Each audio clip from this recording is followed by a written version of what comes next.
الرحمن الرحیم ان اللہ و ملائکتہ یصلون علی النبی یا ایھا الذین آمنوا صلوا علیہ وسلموا تسلیما اللہم صل علی سیدنا مولانا محمد معدن الجود والکرم وعلی آلہ وصحبہ وسلم۔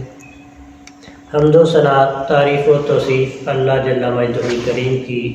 ذات ببرکات کے لیے جو مالک کائنات بھی ہے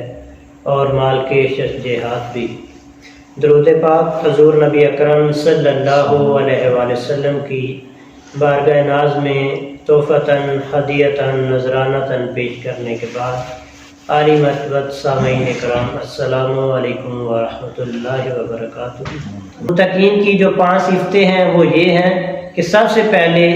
وہ غیب پر ایمان رکھتے ہیں، اس کے بعد وہ نماز کو قائم کرتے ہیں، پھر وہ اللہ تعالیٰ کے دیے ہوئے سے وہ لوگوں میں خرچ کرتے ہیں، اور اس کے بعد وہ جو حضور صلی اللہ علیہ وآلہ وسلم پر نازل ہوا اس پر، جو اس سے پہلے نازل ہوا اس پر ایمان رکھتے ہیں، اور جو ان کی متقین کی آخری 5ویں صفت بیان کی گئی کہ وہ آخرت کے دن پر یقین رکھتے ہیں۔ تو یہ اللہ تعالیٰ نے متقین کی 5 صفات یہاں پر شروع میں ہی بیان کر دیں کہ جس شخص میں یہ 5 صفات پائی جائیں گی وہ متقی